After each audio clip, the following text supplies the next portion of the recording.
That is not a question of technology. This is really a question of policy, and that's as well a question on social factors, and I would even claim on ethical factors.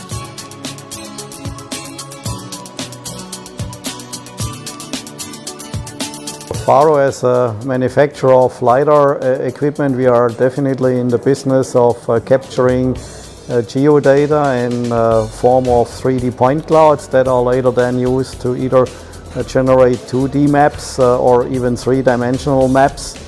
And those detailed maps are one fundamental requirement for autonomous driving, because autonomous cars can't drive only using sensors in real time. They also need very accurate mapping information, and the LiDAR technology is one major source to generate that. One technology, one solution that we are offering for that purpose is a so-called mobile mapping system. Those systems are widely used to capture the real-world data for streets, traffic signs and so on with very high quality and very high speed. And that is one of our contributions to develop the ecosystem for autonomous driving.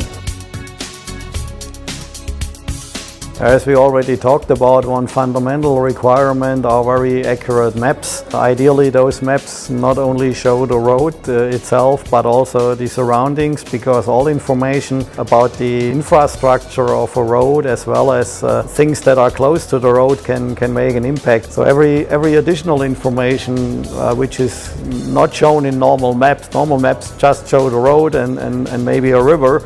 But any additional information about traffic signals, traffic signs, about buildings and so on can make a contribution to make the car drive safer. When you talk about autonomous driving, that map information, to be very accurate, can be and will be safety relevant. Just think about construction sites near the road coming up, and so the question is how up-to-date these mapping information can be and what effort is needed to keep them up-to-date. So if you would ask the engineers working on autonomous driving, their wish list is probably they get, let's say, at least a daily update on all their mapping information, which is today not possible.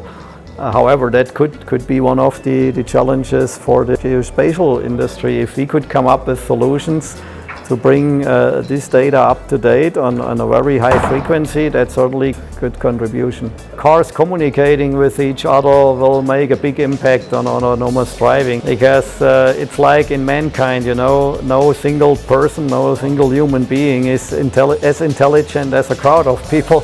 So it's pretty obvious that if cars, and that will certainly happen, cars have to communicate, and autonomous cars have to communicate even more. Take again the example of a freezing or slippery road. You know, one car detects that and he can communicate to all the cars around, hey, watch out, here's a slippery road.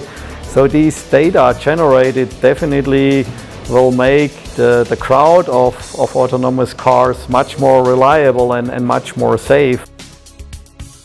That is not a question of technology. This is really a question of policy, and that's as well a question on social factors, and I would even claim on ethical factors. So we had just a severe discussion on the ethical component of that, and certainly I accept that many people have different perceptions on that. But the one aspect is definitely, if you have autonomous cars, in the end there is a dangerous situation and an accident can't be avoided anymore, then the car has to decide which is the lesser damage. So just in the end, I'm not the one to decide how it will be implemented, but I think the society as a whole has a right to discuss that, and then society should decide what amount of power we want to give to engines like cars.